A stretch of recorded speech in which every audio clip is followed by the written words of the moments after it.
How are you?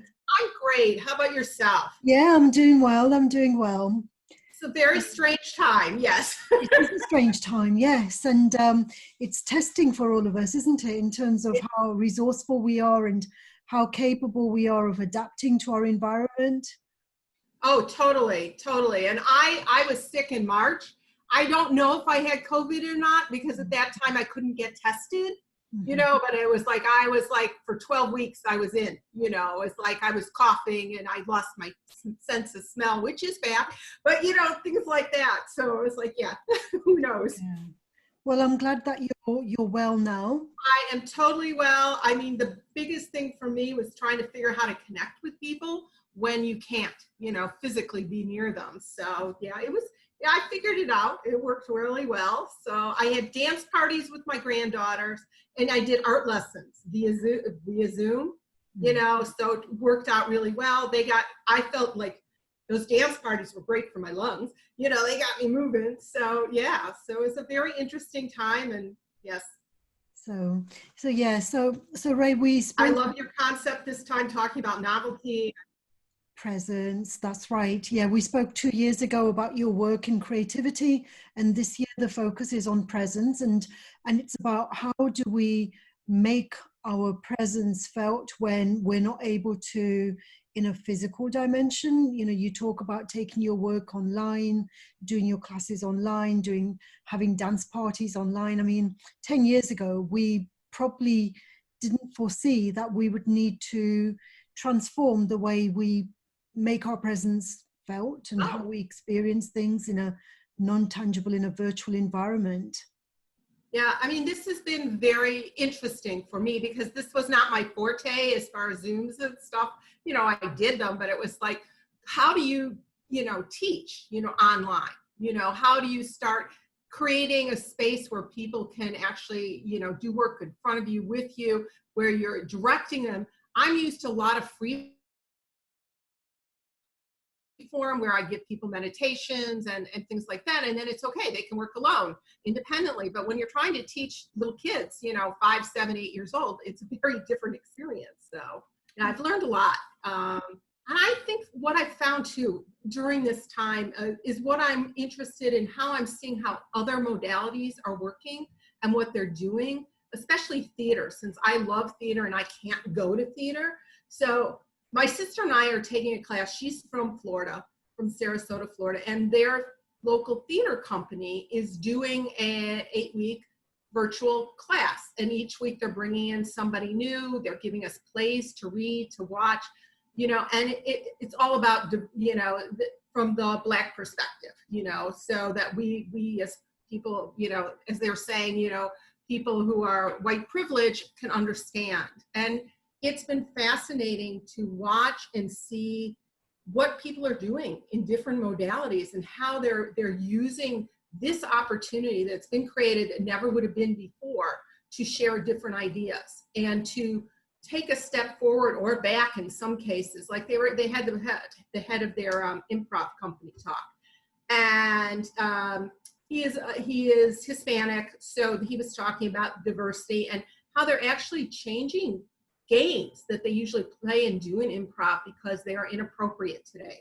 They're not politically correct. And so how it's impacting even the way they structure their training programs. And it's just been a very fascinating time to see how people are using this kind of platform to teach and explore and new ideas and educate people. So. Yeah, and this transformation that you're speaking of, it reminds me of George Floyd. So George Floyd, in terms of presence, even though he's not physically present, the He's everywhere. story of George Floyd, the George Floyd story is very present, and it's led to an emergence of all sorts of activities like the ones that you mentioned, and they are creating an impact which maybe a year ago might not have been foreseen. So again, that's another example of presence through a story that's led to Right. emergence, that's led to impact, that's led to feedback loops on creating Well, different.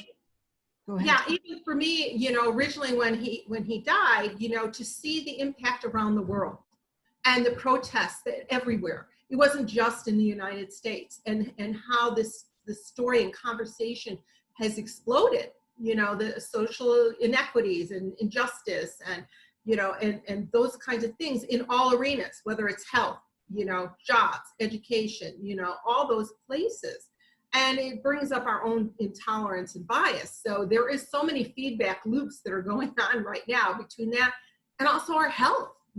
What is the health disparity between, I'm very lucky. I live in a wonderful home. I wasn't going to lose my home, because of COVID. But there are other people who do not have that ability to, they're going to be forced out of their homes, things like that, and lose their health insurance. And so this feedback is incredible, and it's opened up conversation, and that's the piece that I am so amazed by, how many people have jumped on the bandwagon of let's have conversations, what else can we do? How can we change this? That's right. And it's as though the time and the place has to be right for this transformation to occur, because George Floyd, there were cases like George Floyd, there are numerous cases like George Floyd's, but his story happened within the current coronavirus pandemic, and so, which is a worldwide global thing. So that's, in a way, the two things are interrelated, aren't they? That, the story totally. in the context of a global crisis. Yes, they are definitely interrelated, and because we are all dealing with it in our own way. Our countries are dealing with it in totally different ways, and our leadership, is different in every country. One of the things that I've seen around the globe is how different companies and groups have come together to, Ford, Ford started working with, 3M, to make masks, to make ventilators. And so they're using parts that are 3D manufactured and fan parts from their own, production lines, and how they're collaborating and coming up with something new. That is also exciting to see what is possible, whether it's that one of my children's stepbrothers owns a mattress company in Chicago. And because nobody was buying mattresses, he made a deal with the state to create masks. He had all these sewing machines and people, and he didn't take any salary, for 4 months, and he just wanted to keep his people employed. So they had to partner with Hanes to get the fabric to create the masks, so everybody is come up in so many different ways. Even, I love that there's an artist in Chicago who does mosaics for manhole covers, and he was doing ones of toilet paper rolls because nobody could get toilet paper. So there is creativity in so many arenas that have come out of this global crisis. It's a responsiveness to what is needed, isn't it? Right. And I think that's part of the transformation we're seeing by what we're all experiencing today. In terms of your own work then in creativity, tell me something about your creative work and how that's led to an emergence of possibilities through this pandemic. Well, it was very interesting because I just started I like to take one new class a year just to, try something new. And then last year, just to the end of the year, I started taking encaustic. And I don't have the facility in my home to do encaustic. I don't have, ventilation of any sort. So I have it, but, we stopped having in-class. But in the meantime, I host something called Artversations at the same time our class would have been every Friday with these artists and with other artists. I've incorporated more. And originally we were doing like thematic things, so one day it would be, pointillism, or it'd be a landscape, or it'd be what's your favorite quote, and create an art piece around it.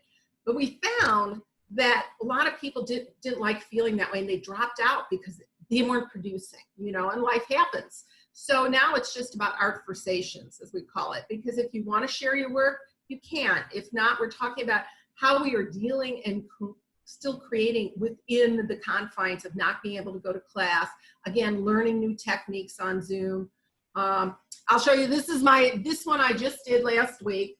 So watercolor.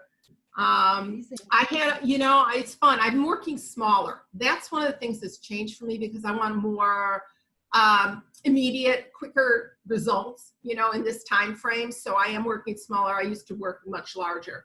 and I've noticed too that I'm not doing as much a collage work as I am just, painting or, things like that. So I know my own artwork is slightly shifted and I'm really happy with what's coming forward. So it's been quite an adventure, I will say that. And I think too, working with the kids, with my grandchildren, who I said are like 8 and down, 8 to 2, but even just finger painting again, getting into that childhood play, and doing those kinds of things with them, which I can do now in person, has sparked something else in me. It's more about color and shape and things like that. It may not always have meaning, in the sense like I was always doing things that had like 3 layers of meaning, and right now it doesn't feel that way. So there's an immediacy to my work. And I think too, what's happened is I volunteered. There's a synagogue, Jewish holidays are coming up in September, and they wanted to do some mandalas to lead up to it. So I'm doing a couple mandala workshops. One is on what is your definition of community and family? What do we have today? So it'll be a combination of writing, meditation, and then a free form mandala. And then the other one is about intention for the new year, because it is our new year. And what can you do? And that one, the first one's going to be in colored pencil, but I want them to explore other mediums in the second one, if they're up to it, if they want to use oil, pastel, paint, collage, whatever it is. So I feel, very expansive in my art, I think is what the right word for it is. Yeah, that's a good word to use. So this emergence of new possibilities has led to an expansion in your presence, perhaps. And so would you say that the impact has transformed your presence in some way? Oh, yeah, that's a good way of putting it. Yeah, the impact, yeah. It's both and. It's sort of like this experience of what we're going through has impacted who I am and how I present to the world and the gifts I have. I focus much more on my art because it's also immediate. And most of my work is, I really want it to be inspirational, hopeful, beautiful. So it's all about color and things like that. And so people are gravitating toward it. So it's impacted me in that way, and it's share it with other people. And I'm getting a lot of positive feedback from this. It's beautiful, it's transformative. Because this piece, I asked, what were all the ideas? What would you title this? And getting feedback from all these people. So, when people witness art, it is very interesting, and that I'm giving them an opportunity not only to witness it, but to comment on it, and to get feedback about, this is all about transformation for them. Looking at this and seeing the one eye and seeing what else is there, what's hidden behind the colorful scarf, what's behind the person. So it's opened up a lot of conversations that way as well. Yeah. And I suppose when we have these deep, meaningful conversations, sometimes they can have a huge impact on us, and we change our actions, we change our behavior in some way, or we change the way we think as a result of that conversation. And therefore, because we've changed the way we think, we behave differently. So it's always this continual feedback loop between what's going on inside of us and what's going on outside of us. Right. One of the plays that we just read was called Fairview, and it was an interesting play, which starts off with a family, a Black family, who's trying to make a perfect birthday for grandma. And then the next act is you just hear other people talking in the background. They're just acting. There's pantomime on their parts, and it's very clear it's black and white, and the white people, and then how it affects them. And then the third act, they actually involve the audience and talk to them about, I want you to come on stage. I want you to talk about your bias on stage. And it like broke the barriers between audience and people. And it's like, oh, wow, it was a very uncomfortable play in that sense. And I know some people who actually saw it and refused to go on stage.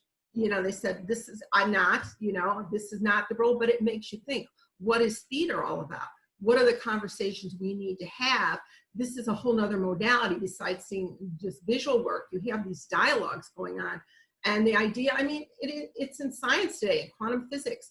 The things that we observe change, so we are constantly in dialogue.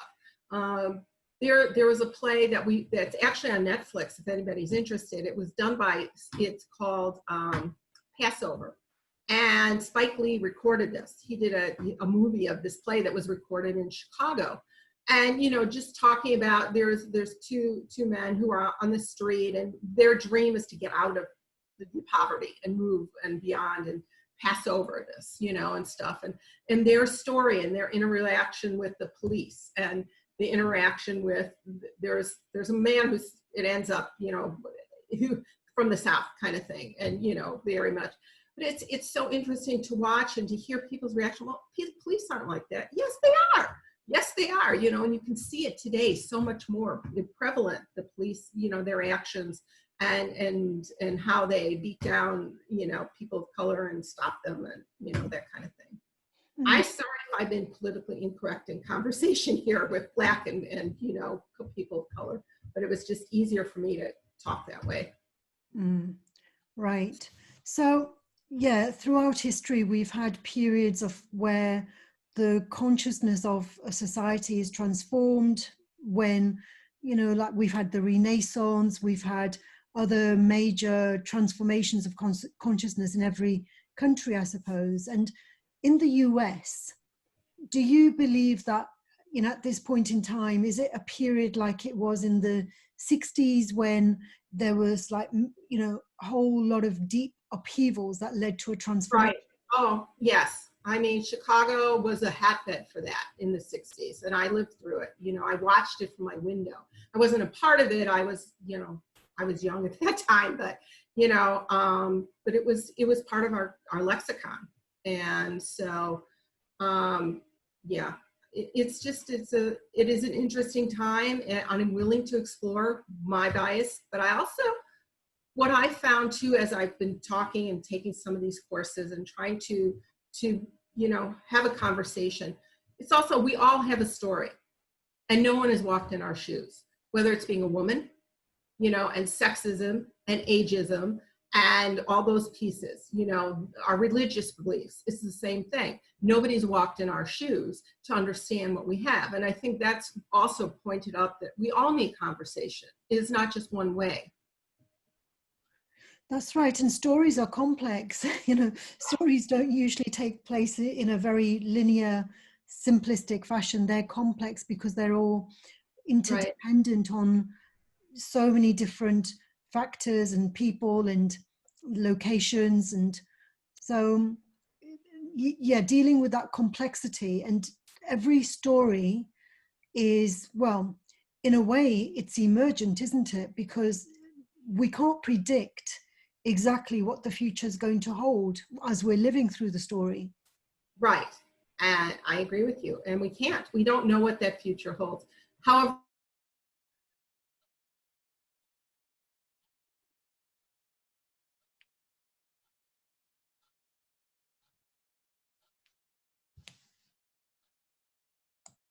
I do believe that we have, if we are all praying and sending out love and peace to other people, that we can change the world.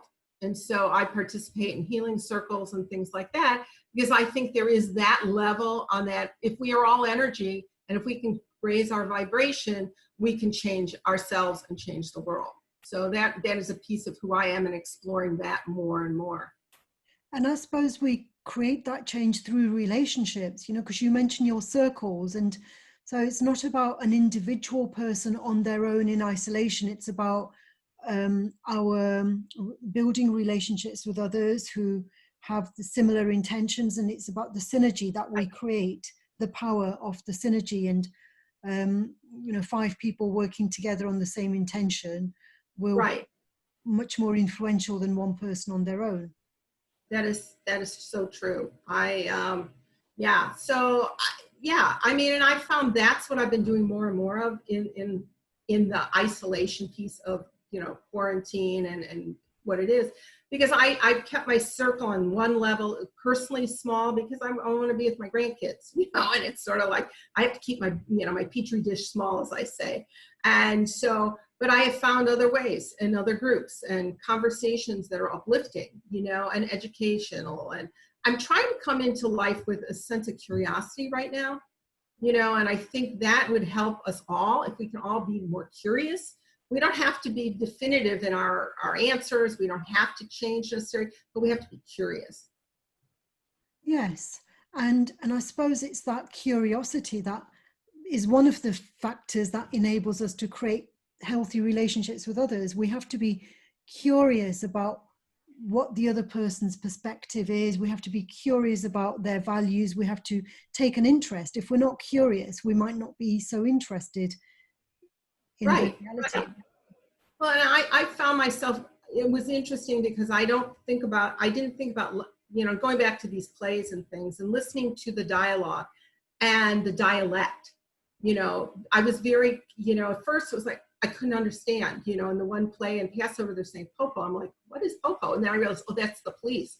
That was a different choice. And that people have the ability to use language and use story in so many ways to bring us in, or also to put a barrier, so. Yes. And we do that every day. I realize that, when am I pushed other people away versus when have I brought them in to have that really honest conversation. That's right.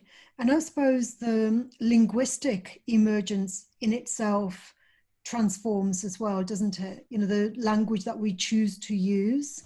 Right, right. And I've learned that there is a language, that there are choices people make, it's, how we're going to present ourselves, in the world, whether it's the way we dress, the way we speak, we all have choices every day to create that identity for ourselves.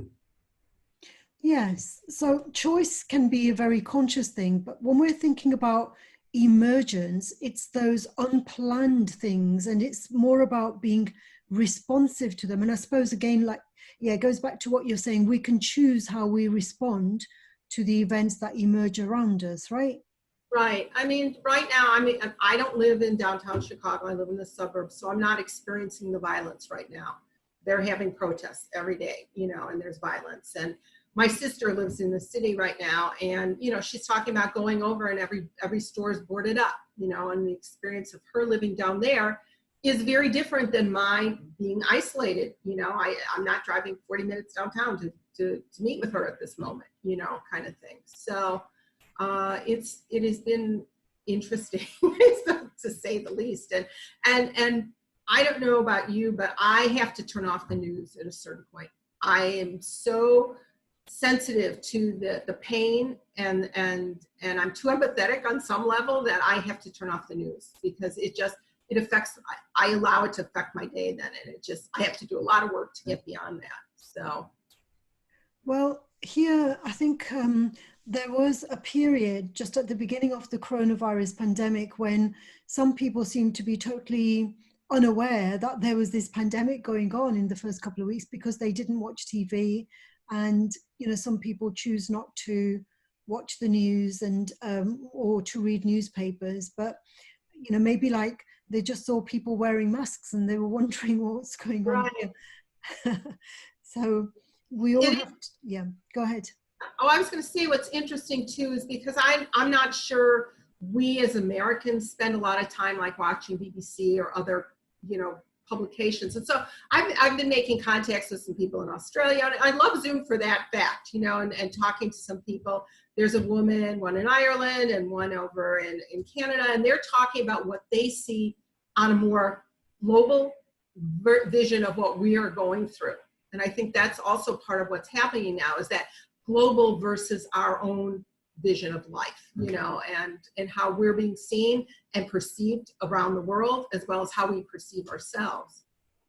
Yes, that's right. So there's this emergence of a new self-identity in a way. Right. Correct. And so the impact of, these last 5 or 6 months in terms of creating this future, this emergent future, which is a choice. People can choose how they respond to all of these new things that have arisen that were not foreseen, that, they keep saying the word unprecedented changes, the transformation. So if you are being very conscious about the future that you want to create through this emergence and the impact that you want to have, and like knowing that there will be either conscious or unconscious feedback loops that have an impact on your presence in the world as a society, how do you see that, Rae? That's a challenging question, because there are so many people who are totally unconscious or think so different than I do, and having to learn to respect their ideas. For the first time in my life, I mean, I've lived in my building forever, and this woman and we've been friends for 13 years, and we've never talked politics until recently. And I was like, oh, we do not agree at all, and we do not see, and part of it is, who are your sources of information? Where do you get your news? Are you a Fox person? Are you MSNBC? Any other channel? Do you read the newspapers? And there's we had a conversation, I said we have to agree to disagree. And I think that has to be part of the new dialogue, is we have to agree to disagree. I'm not going to necessarily change you. You're not going to change me, but can we have a meaningful dialogue? Mm-hmm. Yeah. And earlier you were talking about the perception of the US around the world, maybe like the perception of the US as a superpower. And at the moment, it's number one in terms of the coronavirus not being able to control it. Right. It is out of my control. I can't do anything about it. I can't make the government take any responsibility, unfortunately, unless we vote this government out, this current leadership. Yes, it is. For me, I don't like the fact that we are retreating from the global platforms, that we have, aligned ourselves only with Russia. That is not my ideal. I believe in the quality. I believe in NATO.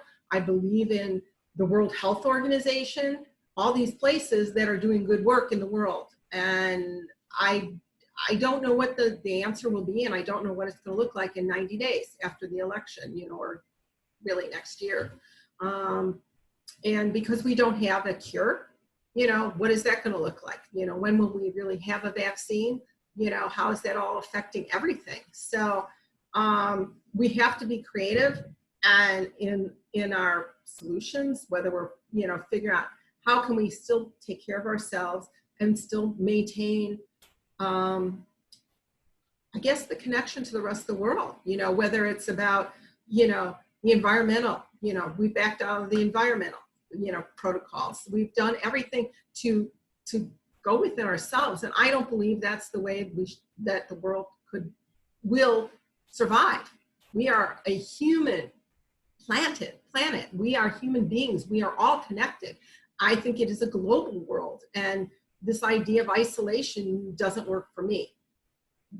So right now it's more about, how do I get the vote out? How do I change the leadership?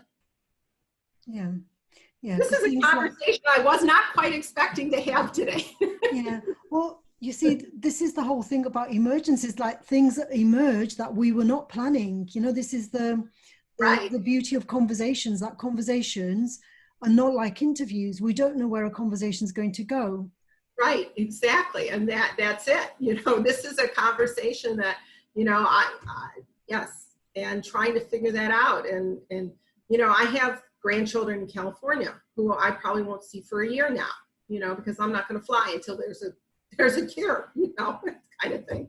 And trying to connect all of these things are so challenging, and because our politics are so interwarped, it's a tapestry of a disease, of poverty, of homelessness, of wanting to get away, do away with our healthcare system. And, there are so many things that are intertwined in this next 90 days, next, 100 days kind of thing. And possibly into that, probably a year from now even, how is this world going to look? What is the new normal? And I think that's part of the conversation, that how do we create a new normal for ourselves? Yeah. And some people want to recreate the past, don't they? For them, right. The new normal should be a recreation of the past that has been disrupted. I don't agree with that. Yeah, I agree. I totally. So what is your thought on that? Well, you know, they say that we can create the future, but we can't really create the past, can we? You Right. know, there are different schools of thought, but how can we recreate? Well, you know, there are people who, you know, that's the conservative approach, is like trying to Let's maintain just the have status. exactly what we had before, right? Yeah, let's continue to maintain what we've had and what we've lost. I mean, that was the whole Trump promise, wasn't it? You know, it's like, Right. let's go back to the good old days, if they ever existed. Right. And they really didn't, you know, and that status quo only works for a few people. It doesn't work for the country. It doesn't work for global family either. You know, it's like there's too many people hurting. You know, I mean, things that we've gone through, whether it was immigration the last, you know, couple of years, and we barely talk about it now, children in cages, because everything else has taken precedent. It just keeps, my girlfriend and I, we talk about it sort of, sounds gross, but like, you know, you get a zit and you just want to pop it and let all the pus come out. And that's sort of what's happened. You know, everything that's been hidden and ready to explode has exploded and is brought to the foreground. And I hope that's to heal the planet and heal humanity. Okay, great. Well, Rae, just to sum up then, what would you know, so going back to the theme of presence, emergence, and impact, at this point in time during the coronavirus pandemic, what for you will be most useful for you to remember about these themes? I think just us having the emerging conversations, that just what we talked about, how those conversations create feedback loops. We may not change somebody, but we actually can have a conversation about what's going on in the world. And we can say, wow, you're still a really nice person, even though I don't agree with you. You know, I think that's a big piece of it, because we demonize the other side. You know, we demonize those who are different. And yet we all, you know, get dressed every day. We care about our kids, and we hope you care about your kids and your family, and we want everybody to be safe and healthy. Yeah, that's right. I mean, tolerance is about being able to live with those that we disagree with. If we agreed with everybody, and if we think that diversity is all about having people who look different but they think in the same way as us, if that is diversity, well, it's not really. You know, Right. diversity, or, you know, it's about allowing people to be different and allowing people to be who they are, and not transform them and make them the same as Into us. our likeness. Yeah, it's not. It's about respecting their past, their present, and their possible futures, and believing that everybody has a future, that there are more possibilities than limitations. Yeah. Okay, well, brilliant. Well, thank you very much, Rae. I've really enjoyed speaking with you. It was nice talking to you again. Very nice speaking with you, and hopefully we'll speak again, if not soon, then maybe next year during the 5th annual Creativity and Culture Amazing Conference. how you just, you know, it just keeps going and growing. So thank you for the work you're doing in the world. It is a blessing. We all could use it. Thank you. Thanks for being a part of it, Rae. Okay, bye-bye. Bye for now. Bye-bye.